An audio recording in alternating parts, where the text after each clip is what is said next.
lafaan haleelaman xayyaaraan haleelaman nama deebisuun haleelaman namni Oromoo biyya Yaman keessatti haaluma qabatamaan duubbaa sanyiidhaa bifoonnaatiin warra rakkoon biyyaa waqtii kana haalli hamaan isaa mudachaa jira. Waraanni mootummaa Itoophiyaa ajjeechaa gara jabeenyaan badhaadhe qabatee itti fufuun ammallee ilmaan Oromoo nagaa ajjeesuu hammeesse. Haalli ajjeechaaf saamicha biyyattii keessatti hawaasa irra ga'u yeroodhaa gara yerootti hammaataa deemuun daranuu obsa fixachiisaa ta'eera. Haala kanaanis dheengadda galgala adoolessa 2023 loltoonni mootummaa fi lixa shaggar aanaa jalduu magaalaa Gaaleessa keessatti dargaggoo Darajjee Abdiisaa jedhamu mana hidhaatii baasuun ajjeesanii reeffa isaa bineensa nyaachisuu maddeen himan. Waraanni kun aanaa jalduu kana keessatti ajjeechaa suukkanneessaa saamicha maqaa gibiraan akkasumas hidhaa namoota nagaa irratti jabeessanii jiru. Ajjeechaan waraanni kun namoota to'annoo seeraa jala jiran mana hidhaa keessaa baasanii ajjeesanii gatuun dabalatee raawwatu Oromiyaa bakkoota cufa keessatti baratamaa waan ta'eef namoonni yeroo badii malee qabamanii hidhaman maatiin yaaddoo keessa akka galan gabaafameera. Naannoo Oromiyaa keessatti haala nageenyaatiin wal qabatee rakkoowwan waggootaa muraasan jiran waan beekamu. Keessumatti waggoota lamaan sadan darban immoo godinaalee muraasa keessatti rakkoon guddaan tureera. Rakkoowwan turan sana garuu mootummaan akka mootummaa naannoo Oromiyaatti xiyyeeffannaa guddaadhaan hojjetamaa tureera. Yeroo ammaa kana immoo waggaa lamaan kana keessumatti waggaa kana immoo babal'inaa kan erga waraanni kaabaa dhume mootummaan federaalaa xiyyeeffannaatti kenne karaa lamaan deemaa jira. Karaa qulqulluu fi garaa qulqulluudhaan onnee qulqulluudhaan qaamoleen lamaan walitti dhufanii mari'achuudha kan nuti illee dhiibbaa gochaa jirru. Biyyi keenya waan hunda caala naannoon keenya keessumaa naannoon Oromiyaa nageenyadha kan inni barbaadu.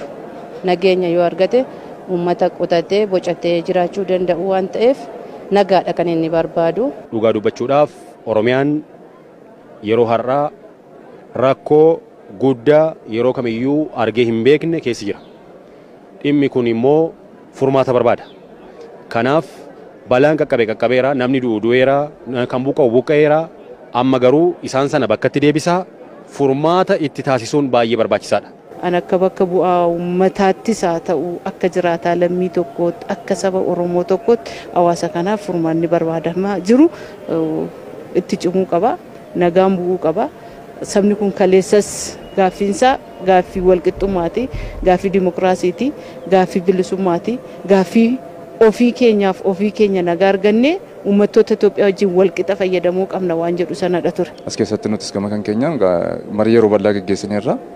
Muummicha ministeeraa dabalatee qaama garaagaraatii wajjin yeroo erga waraanni kaabaa dhumee jedhee tokko gama tokkoon waraanni kun karaa nagaatiin akkaataa inni dhumuu qabu irratti miseensi paarlaamaa mana marii bakka bu'oota iddoo tokkotti ta'uudhaan yaada kaasneerra. Haaluma kan kaabaa sanaatiin karaa nagaatiin mariidhaan xumuramuu akka inni qabu. Dhimma nageenyaatiin wal qabate nageenya hunda dura murteessaadha. Namni jiraachuudhaaf, hojjechuudhaaf, guddachuudhaaf nageenya murteessaadha waan ta'eef namni kamuu namni biyya sanaaf yaadu kamuu nageenya naannoo isaa eeguun maritti amanuu rakkoon isoo jiraatan rakkoo sanii kaadeemuun barbaachisaadha waan jedhu kana qaba. Gama biraatiin mootummaan akka mootummaatti hojii guddaa naannoo kanatti hojjetaa jira. Hojii guddaa hojjetaa jiru keessaa tokkoffaa qaamolee garaagaraa wajjin marii taasisuu wajjin mariidhaan rakkoo hiikuudhaaf sana qofa dhuunfin iddoo murteessaa ta'etti olaantummaa seeraa kabajuudhaaf hojiin hojjetamaa jira. Furmaata kana keessaa tokko mootummaan marii humnoota hidhatanii Oromiyaa keessa socho'an waliin Taanzaaniyaa Zaanzibaritti eegale ammas cimsee itti fufuun marsaa lammaffaa gaggeessuun dirqama malee fedha mootummaatiin kan ta'u qofa miti jechuudha. Kana ta'uu yoo baate qaama lamaaniinuu garee mootummaarraas garee hidhatanii Oromiyaa keessa socho'an irraas qaamni kana lamaaniin daldalu uummata rakkisee ba'uuf galuu yoo dhorke gara mootummaan baduutti uummanni baduutti deema waan ta'eef ammumaan kanarratti xiyyeeffachuun baay'ee barbaachisaadha. Inni guddaan nageenyi kan dhufuu danda'u qaamoleen lachanuu wal ta'anii kara nagaatti dhufuu yoo barbaadanidha.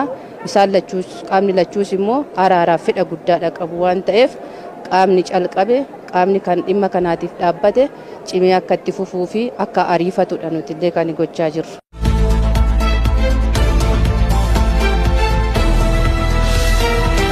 Komishinii mirgoota namummaa Itoophiyaa haala qabiinsa qondaaltota adda bilisummaa Oromoo mana sirreessaa keessa jiranii irratti mootummaa naannoo Oromiyaa wajjin marii geggeessuuf beellama qabachuu miidiyaa dhuunfaa biyya keessaa gabaaseera. Komishinichi haala qabiinsa hooggantoota miseensotaa fi deeggartoonni ABO mana hidhaa jiran hordofaa turuu hoogganaa biiroo Komishinii mirgoota namummaa Itoophiyaa damee Jimmaa obbo Badhaasaa Lammeessaa yaadachiiseera. Qondaalonni miseensonnii fi deeggartoonni adda bilisummaa Oromoo fi Koongiresii Federaalaa Oromoo haala seera hin hordofiniin jiru.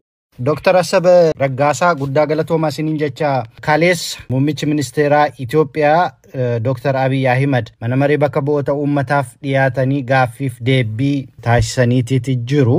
Gaaffiiwwan miseensota mana maree bakka bu'oota uummataarraa ka'eefiin keessa hooggansi keessan kufaatiitu isatti dhufeera waan ta'eef aangoo gadhiisaallee kan jedhu jira.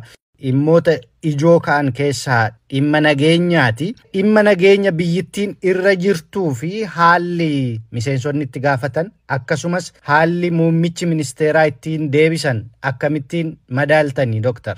Akkaataan gaaffiin sun ittiin ka'e bu'uurri isaa mataan isaa dogoggora qaba. Waa'ee rakkoo sana kaasuu isaanii dogoggoradha tun ta'in ofuma isaanii sababa rakkoo sanaa ta'aniitu jiranii gara biraatti haqaaquumti isaaniiyyuu ofiisatiin dogoggoradha. Anaaf warri paartii mormitoota Amaaraa sunii fi warri paartii Biltsiginnaa yookaan immoo badhaadhina ofiin jedhan sunii adda addummaan qabanii bu'uura rakkoo sanaa ta'uu irratti jechuun jedha. Inni biraan akka gaaffiitti kan ka'e dhimma marii jalqabame kan waraana bilisummaa Oromoo wajjiniin wal qabatudha. Garuu muummichi ministeeraa osoo hin deebisin bira darbaniiru. Inni kun haala nageenya biyyittiin keessa jirtu waliin akkamittiin ilaalama? Maaliifis osoo hin deebisin bira darban? Muummichi ministeeraa silaatii ofuma isaatiin iyyuu waa'ee nagaa kaasuu qaba ture.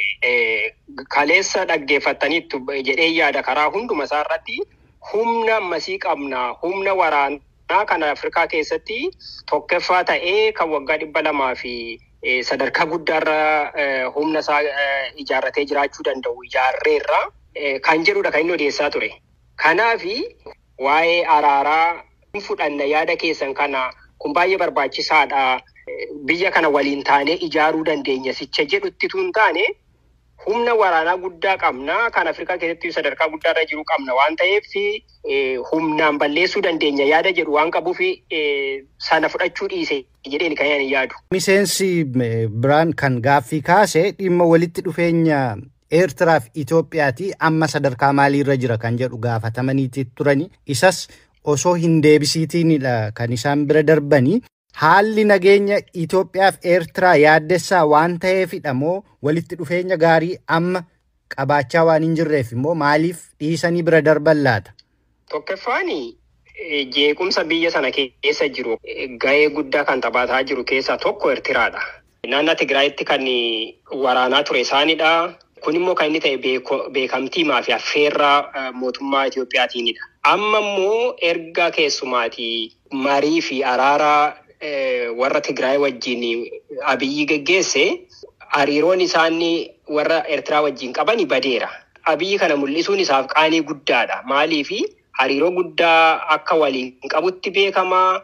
Araara uume jedhameeti ittiin badhaasa Noobilii ittiin argate. Amma garuu wal dhabneerra. Hariiroon keenya badeera wal waraanuuf iyyuu jirra jedhee dubbachuu hin danda'u kan barbaadetu ta'e jechuudha. Kanaaf irra darbe jechuu hin danda'ama karaa tokko. Karaa biraa akkuma beeknutti Eertiraan humna guddaa qabdi. Humna waraanaa jechuutu hin taane humna tikaa, humna basaastota, humna biraammoo warra Amaaraa kana leenjisuutiin hariiroo baay'ee qabdi.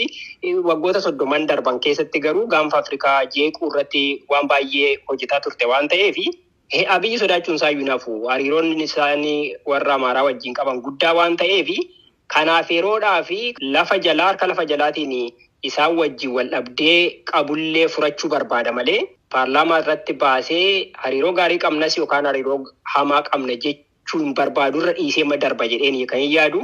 Walumaa galatti gaafa ilaallu gaaffiiwwanii fi deebiin muummichi ministeeraa kaleessa paarlaamaa irratti kennaatii turani. Haala biyyittiin keessa jirtu kan argisiisedha moo akkamittiin madaaltan? Gaaffiiwwan gaafatamanii gaaffii bu'uuraadha. Nageenyi dhibuuni, dinagdeen kufuuni, biyyi gara hin taanetti deemuun suni gaaffii sirriitti gaafatame. Warrumti gaaffii sana gaafate mataan isaanii sababa nageenyi dhibuu akka ta'e siif ibseera. Muummichi ministeeraa garuu uummanni biyya sana keessa jiru iddoo baay'eetiin rakkina maalii keessa akka inni jiru waan hubatee natti hin fakkaanne. Fakkeenyaaf waa'een dinagdee gaafatameeti dinagdee irratti Afrikaa irratti sadaffaarra jirra, gaanfa Afrikaa irratti tokkoffaarra jirra jedhe. biyyi suni biyya gara kufaatii irra geesse ta'uu ishee warri mana maree sana keessa jiranis hubataniiru. Garuu kan nama gaddisiisu isaanis yeroo gaaffii gaafatanii gara furmaataatti geessuu miti. Muummichi ministeeraas gara furmaataatti hin geessine.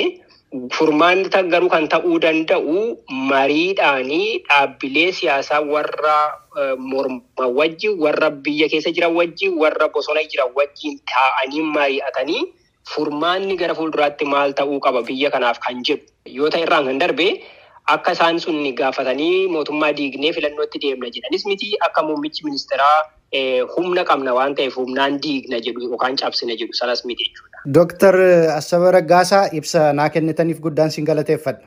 Galatoometis miti kun.